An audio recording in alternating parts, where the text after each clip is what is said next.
what does the patentee has to show in PI proceedings? One of the requirements is that there needs to be urgency. There has to be a threat of imminent infringement of the patent, and the patentee has to show that he didn't wait too long to take action. Also, there have to be indications of that infringement. A patentee cannot just say, well, you know, I'm concerned that party such and such will enter the market with a product. So, well, in order to avoid that beforehand, I will request a preliminary injunction. That's not possible. There has to be evidence that the party is indeed going to enter the market. Also, the patentee has to show in detail that the patent is infringed. And that means that the patentee has to show that each and every feature of the patent concerned is infringed, so that the infringing product meets all those requirements. And as mentioned in the beginning, the alleged infringer can raise an invalidity defense. So on the next slide, the traditional approach is shown in the Netherlands. Injunctions are in principle granted if the patent is infringed, provided that, and that's the important part, no injunction will be granted if there is a serious chance that the patent will be revoked either in proceedings on the merits or in opposition proceedings at the EPO.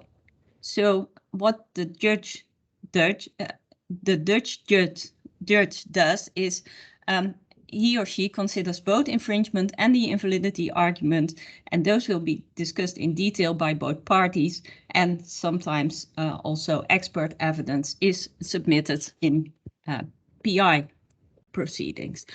So that's the traditional approach, purely legal infringement and invalidity.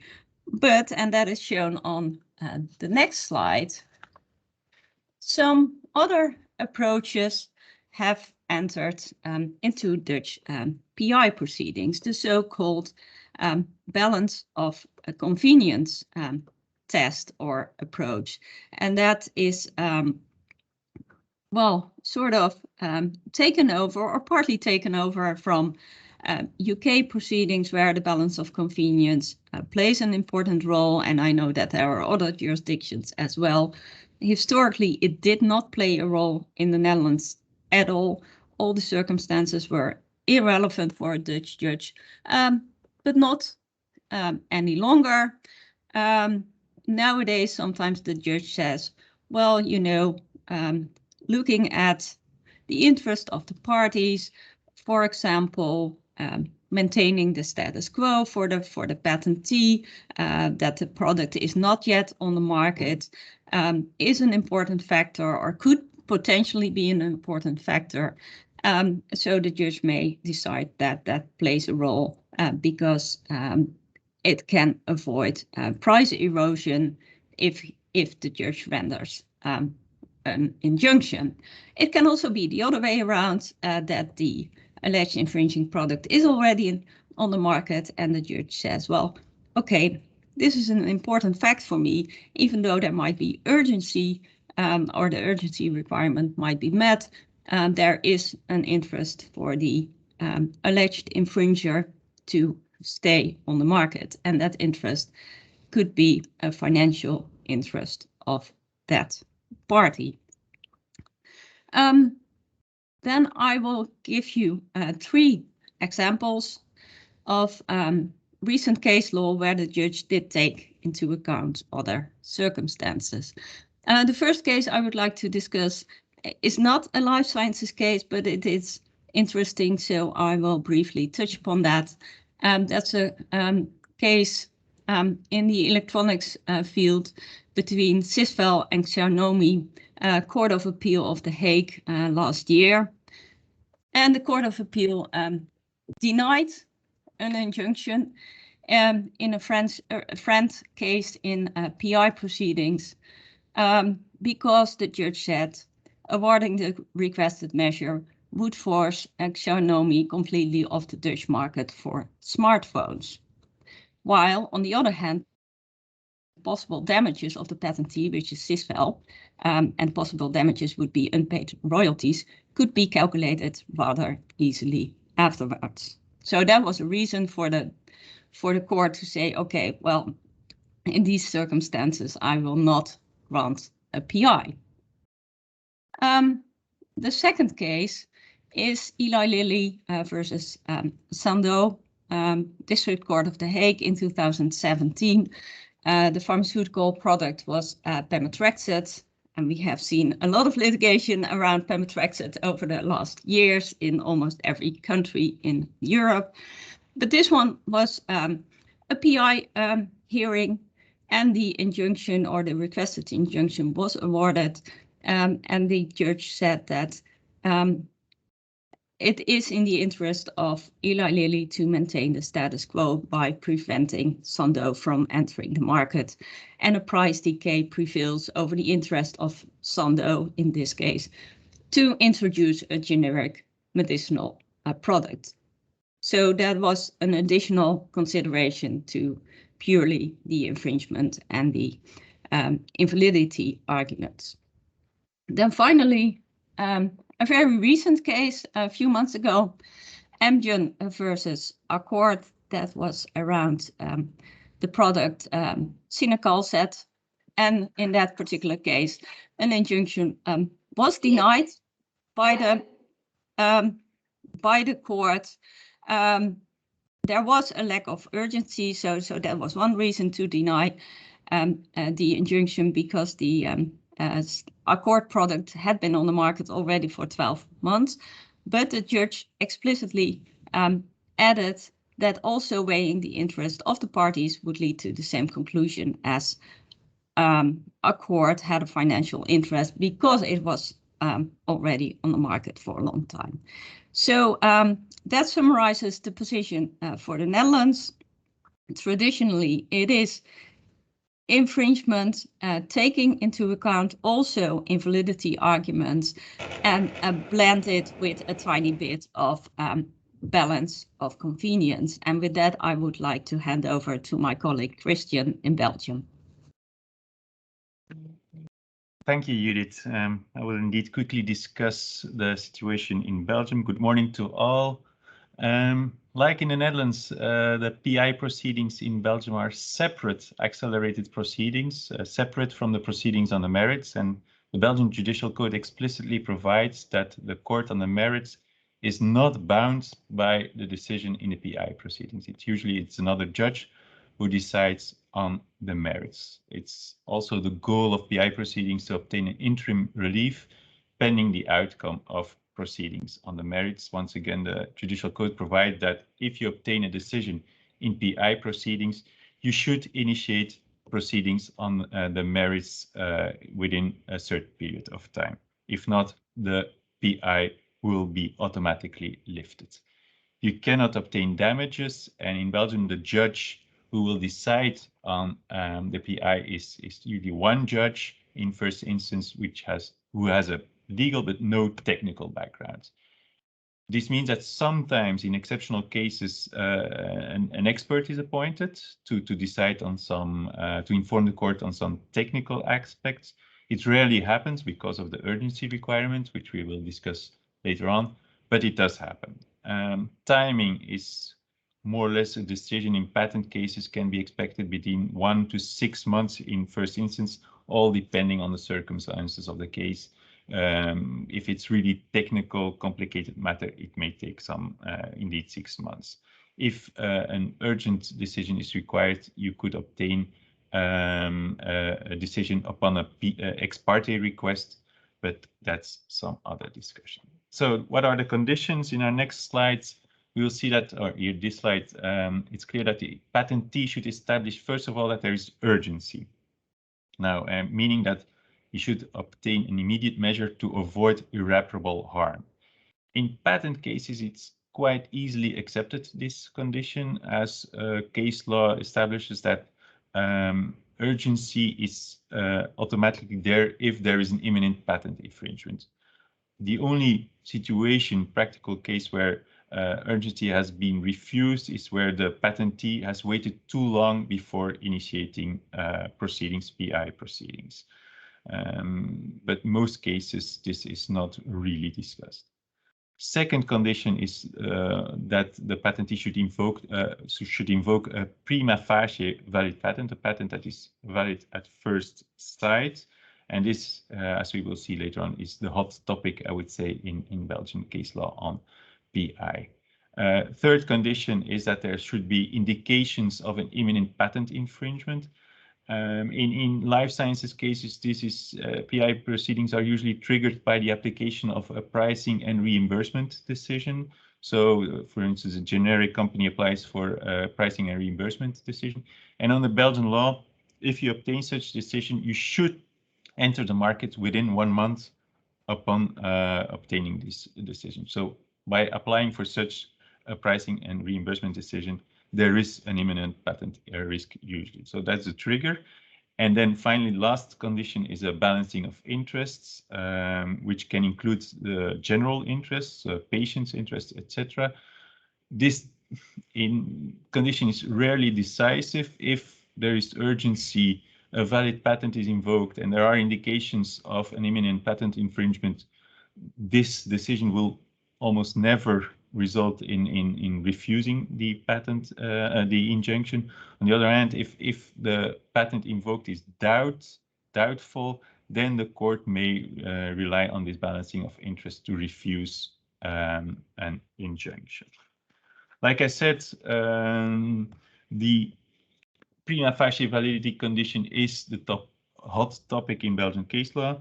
Up to 2014, it was almost impossible to challenge this validity of a European patent, as Belgian judges who have no technical background said, well, who am I, a small Belgian judge, to challenge the view of the specialists of the EPO who have granted this European patent following a substantive examination. And this approach was approved by the Belgian Cour de Cassation, the Belgian Supreme Court, in 2 decisions, 2 famous or infamous, maybe, depending on your point of view, decision of 2012 and 2013. In the fluvastatin case of 2012, the Supreme Court confirmed a decision of the Brussels Court of Appeal, who had granted an injunction, a preliminary injunction, based on a patent that was revoked by the opposition division, but an appeal was pending before the technical boards of appeal. The Brussels Court of Appeal simply said, well, this appeal has a suspensive effect, so we do not take this decision of the OD into account.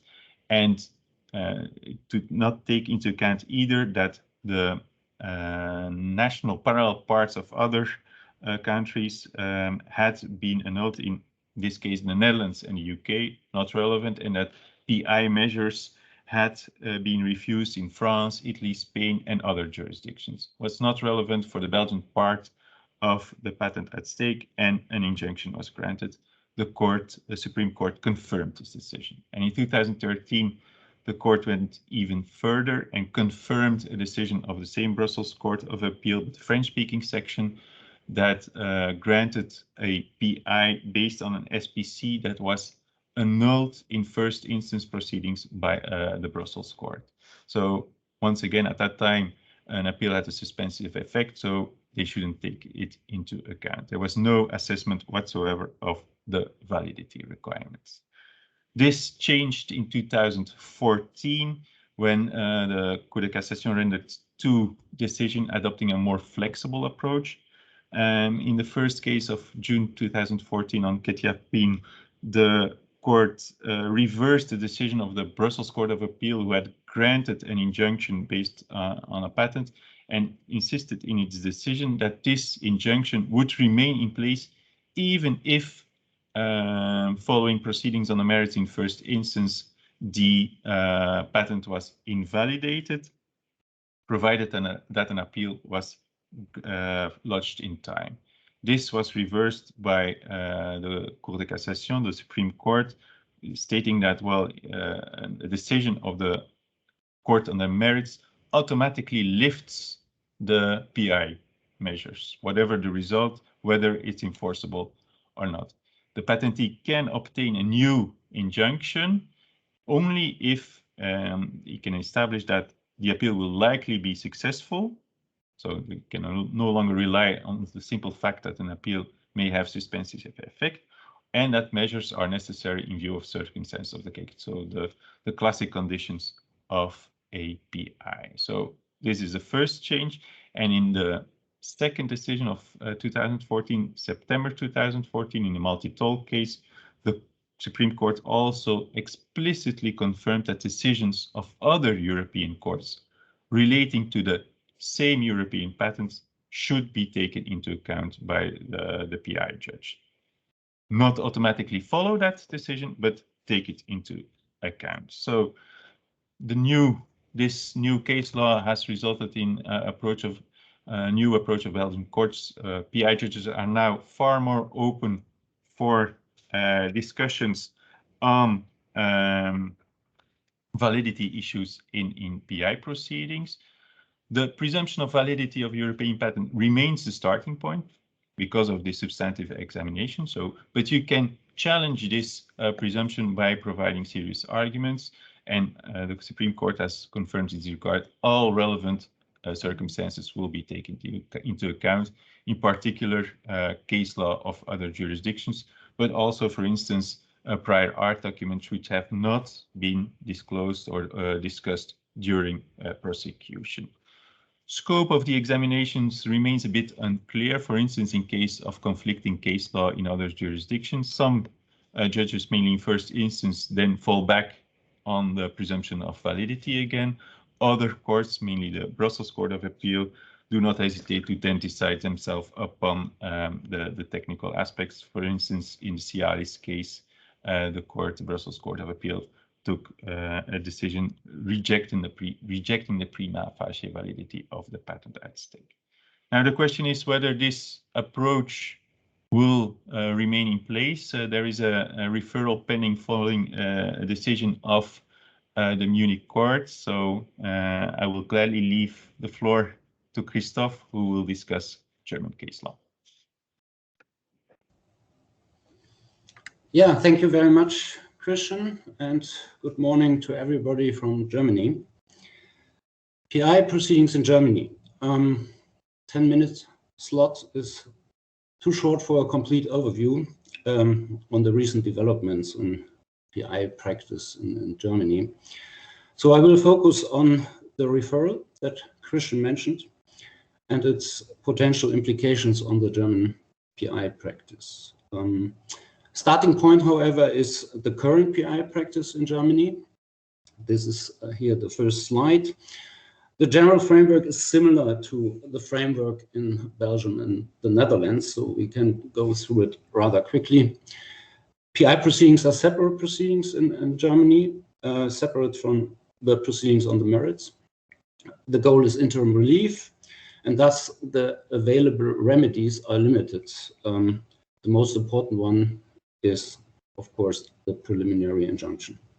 Usually, an oral hearing is scheduled in PI proceedings by the court, and it usually takes 2 to 4 months from application until decision. Ex parte injunctions within a day are possible, but only in case of utmost urgency. The most relevant example is the launch at risk of generics. In such cases, German courts grant ex parte injunctions if the conditions of a PI are met. The submission of protective brief is possible, but only recommendable if there are good arguments against the PI that the court should be aware of. A German particularity is the availability of forum shopping. There are 12 courts in Germany that are competent for patent PIs. And usually the plaintiff can select the forum that seems to be the most preferable. However, at least 80% of the PI cases in Germany are dealt with by the courts in Munich, Düsseldorf, and Mannheim. The next slide shows the basic requirements for a PI in Germany. Basically, the decision is based on a prognosis on the merits of the case. If there is a prima facie evidence for infringement of a valid patent, the PI will be granted. Additional requirements are urgency. Like in the Netherlands and in Belgium, the plaintiff has to act without undue delay. And then there is a balance of convenience test, however, not very important in Germany. It was recently discussed with regard to the COVID vaccines. In such a case, even if a valid patent was infringed by such a COVID vaccine, it is very likely that a German court would have refused the PI based on the balance on convenience analysis, taking into account public interest in the availability of such vaccines. The next slide shows the main topic that I want to discuss today. The requirement that the patent needs to be sufficiently secured in order to grant a PI. The respective case law was established and refined by the Court of Appeal in Düsseldorf since about 10 years in order to give some guidelines, general guidelines on the availability of PIs in Germany. The rule of thumb is that a PI can only be granted if the patent already survived a challenge in contradictory proceedings. However, there are exemptions, and the list of exemptions is not exhaustive. The first three exemptions, in the first three exemptions, the Düsseldorf court basically accepts other indications for the validity of the patent than a contradictory decision. Even without such indications, a PI can be granted without a contradictory decision if the market situation requires immediate action in order to prevent irreparable harm for the patentee and applicant. This is usually assumed in generic launch at-risk scenarios. This case law has been accepted by the Court of Appeal in Karlsruhe. The Court of Appeal in Munich initially rejected this case law and insisted on a case-by-case prognosis of the validity of the patent. However, in a recent decision, 2019, the Court of Appeal Munich aligned with the case law of the Düsseldorf courts and the Karlsruhe court with a very interesting reasoning. The Court of Appeal Munich stated that the case-by-case prognosis on validity in PI proceedings has proven to be incorrect in too many cases. So they also wanted to establish a general guideline and the rule of thumb that PIs are only possible after a contradictory confirming decision by the EPO or of the Federal Patent Court of the patent. This change of case law by the Court of Appeal in Munich triggered the referral of the District Court Munich to the European Court of Justice. The Munich District Court insists that it is necessary to check validity on a case-by-case basis and rejected the rule of thumb that the PI can only be granted if the patent has already been confirmed. He therefore referred this question to the Court of Justice. Is it compatible with Article 9 of the enforcement directive for the higher regional courts having jurisdiction at final instance in proceedings for interim relief to refuse in principle to grant interim measures for infringement of patents if the patent in dispute has not survived opposition or revocation proceedings at first instance. Question is, next slide, please. What are the arguments? Well, it's based on Article 9 Enforcement Directive, which states that basically states that the member states need to make available PIs for the protection of intellectual property rights. And the arguments of the District Court in Munich is there is no legal basis for the requirement that apart from the grant of a patent, there must be a contradictory decision before the patent can be enforced in PI proceedings. And secondly, it contradicts Article 9 Enforcement Directive that on a newly granted patent that was not yet challenged, the PI can only be granted under exceptional circumstances. Next slide is the question, will this referral change the PI practice in Germany?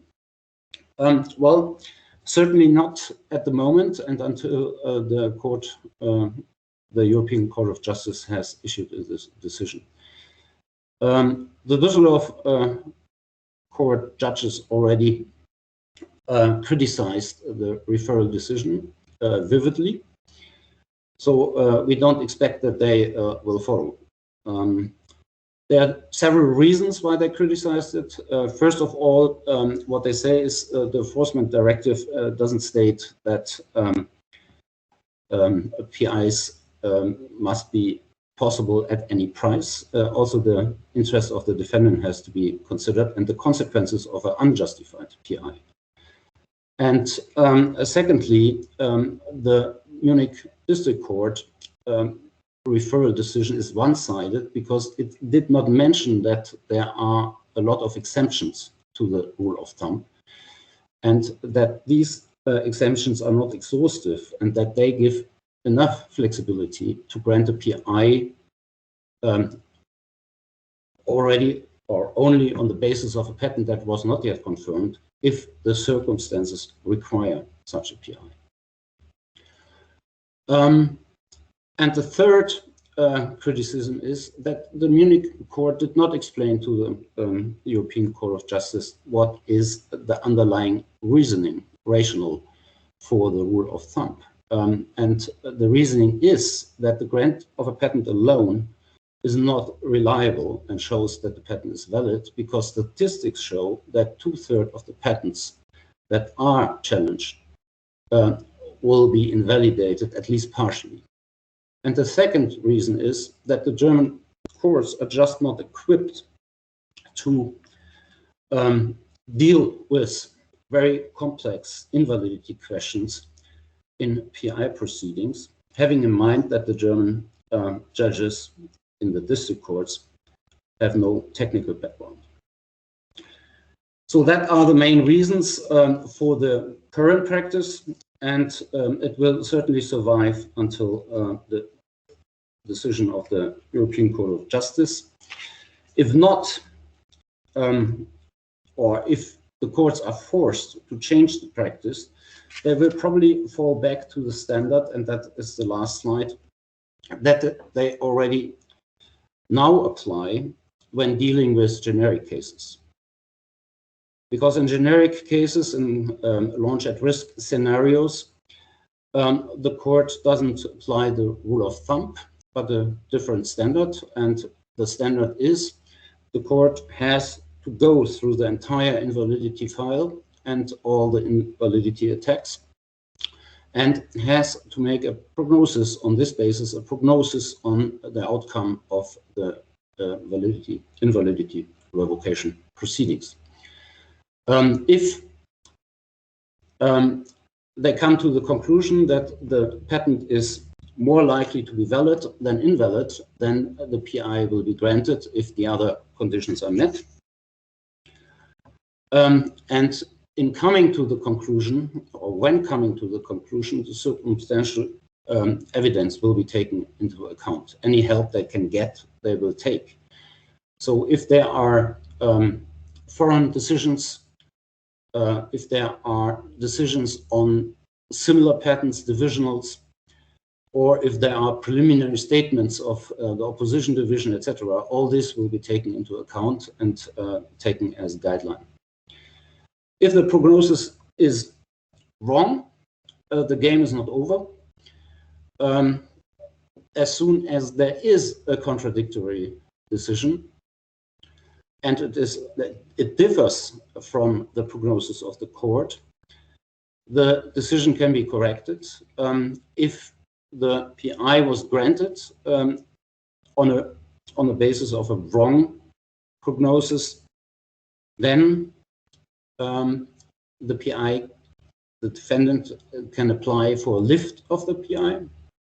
If it was refused on the basis of a wrong prognosis, then after a contradictory decision, the patentee can apply for a new PI, a second PI. In sum, and that is my conclusion, there is certainly a risk that the decision of the European Court of Justice changes the practice in Germany and increases the workload for the German judges in PI proceedings, but probably not before the end of 2022, when we expect this decision. With this conclusion, I hand over to Matt and the UK. And my question, will the UK still care what the European Court of Justice says? Up to you, Matt. Thank you very much, Christoph, for that explanation. I think I will address the specifics of whether the UK will care particularly about the German referral rather than the more general question of whether the UK will take on CJEU coastal more generally, because it's probably slightly easier to deal with. But if we start with the principle behind preliminary injunctions in the UK, I think it's fairly summarised as a way of preserving the status quo as far as possible until the decision on the merits can be made at trial, particularly where it's necessary to avoid irreparable damage to one or other of the parties. And this is shown in the 4-stage test in American cyanamide. I think the most recent iteration of those stages comes from the Court of Appeal in Nurim and generics, Nurim and Milan. And I'm going to sort of spend a bit of time looking at that decision because it's a bit of an exception in the later slides. The first stage is there a serious question to be tried? And this is a very low hurdle. And it's this is the reason why actually the result of the referral in Germany probably is not relevant to the practice in the UK, because we don't have a requirement for a secured patent. We simply just have to have an arguable case. And then we move on very quickly to the commercial position. What are the damages, or would damages be an adequate remedy for the claimant? Then if not, are damages, or should an injunction be granted, an adequate remedy for the defendant? And then if both are going to suffer irreparable harm, because damages are not an adequate remedy, the question is, where does the balance of cleanness lie? So where is it fairest to maintain the status quo, to keep the parties' positions as much as possible until a decision on the merits can be made? Of course, if a preliminary injunction is granted, the claimant has to give the court a cross undertaking to pay damages to the defendant, and also possibly to any third party who is affected and joined to the order, such as potentially the NHS, who would suffer loss as a result of a generic not being able to launch. And of course, that needs to be paid, and then the amount determined if ultimately on the merits it was decided that an injunction was never warranted. So damages are usually an adequate remedy in the general run of patent cases. So actually the American cyanamide criteria are difficult to satisfy, and preliminary injunctions are consequently very rare, with one exception. They are much more common when generic drug competitors launch onto the UK market at risk. In these cases, the patents courts made it clear that the generic entrant should clear the way of any patents in advance of a launch. This isn't because launching at risk is a factor, or clearing the way is a factor in the American cyanamide assessment as such, but it's usually established almost, but not quite by convention, but entry onto the market by a generic product, and probably, and I think it's likely there has to be more than one generic product in quick succession, will force the premium price of the branded drug down and enter into a sort of price spiral. And it's important to know the impact on price, which is supported by the market exclusivity of the brand product. And the argument is that it will never be recovered, even if generic companies are able to withdraw from the, or are forced to withdraw from the market. The prices do not conventionally go back up again, and this causes irreparable harm to the patentee. So this was addressed in the Urim and generics case. So let's turn to that now and look at some of the facts, because actually in this case a preliminary injunction was refused, and so it's almost the exception that proves the rule. So let's go through and work out why that was the case. So Urim and its exclusive licensing Flynn applied for a PI to prevent Mylan's launch of of a generic melatonin product equivalent to Cetadin. At the time of the application, Mylan had an MA for a generic version of Mylan melatonin, although the given undertaking is not to launch while the interim injunction proceedings were pending. It's also worthy of note the opposition division of the EPO had revoked the patent, but that decision, or the revocation, was stayed pending the appeal, which was running on in the technical board appeal. It's also relevant that at the time that the preliminary injunction application was made, an expedited trial had been ordered, and so a decision on merits was going to be available in sort of a little over 4 months' time from that hearing. So a serious issue to be tried was a fairly straightforward hurdle, and then Marcus Smith, Mr. Justice Marcus Smith, went on to consider the second approach, whether damages would be an adequate remedy for Urim. So he examined the likely damage in 2 periods: the period between the PI hearing and the trial, after which Mylan would be injuncted if Urim were right, and that's period 1, and then the period after trial up until the expiry of the patent, when Urim would continue suffering loss because of price depression. That's period 2. So in period 1, Urim argued that they would be challenged by generic competition and so suffer losses. In period 2, they argued that they would continue to suffer harm with the downward pressure of the prices encountered in period 1. Mylan's response was that in the 20 months between trial and the expiry of the patent, Urim would be able to restore their position in period 2, and that the losses in period 1 would be easily calculable and rectifiable in damages. And the judge ultimately agreed with Mylan and said, periods 1 and 2 together amount to just over 2 years. And as I have noted, there will be considerable market data in the hands of Urim, Flynn, and Mylan to enable losses in periods 1 and 2 to be quantified. So, given that damages would be an adequate remedy, the balance, he didn't go on to decide the balance of convenience and stop there, and the claim to preliminary injunction failed the second step of the American cyanamide case.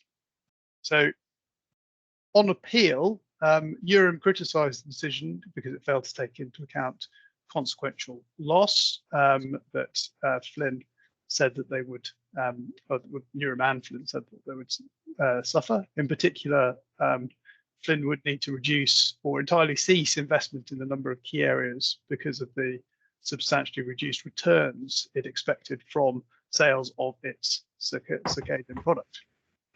And as the Court of Appeal pointed out, the evidence on this issue, unfortunately for Newham and Flynn, have been prepared on the basis that the trial would be much later than it actually was. So there was no evidence for the court to decide that these impacts would happen in the 4-month period to trial.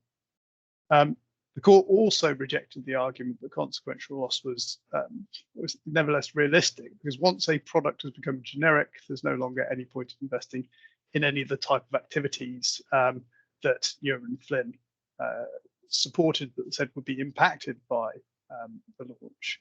And by this, the court was essentially saying that competition from one company couldn't be regarded as making a drug generic, and it was not a rationale for continuing to, or for not continuing to fund research into new products or even circadian, given that the patent still had 2 years of life left. And in fact, the court's view on the evidence was that it fell a long way short of establishing in any event that competition from another number of other generic companies was likely during period 1. So there wasn't actually even a likelihood of multiple generic entry and the price spiral. So the case on consequential loss wasn't made out, and this wasn't treated as a case of multiple generic entrants and the downward price spiral.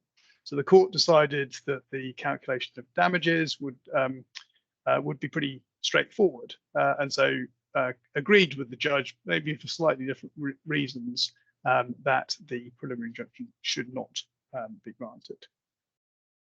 So this case is an exception in relation to the outcome, but Lord Justice Floyd was careful to point out that he wasn't deciding any point of principle of general application, and the result was down to what he called the extremely unusual facts of this case.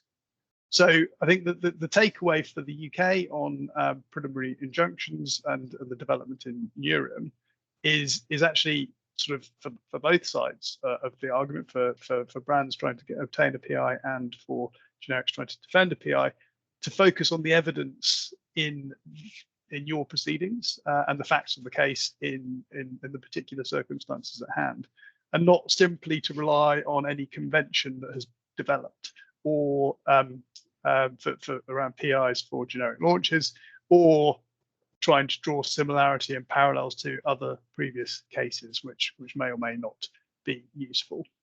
And I think with that, we've pretty much had our time. So I'm not sure whether we have time for questions, Alison, but. Well, should we see? Does anyone have any questions? If you have, feel free to pop them into the chat.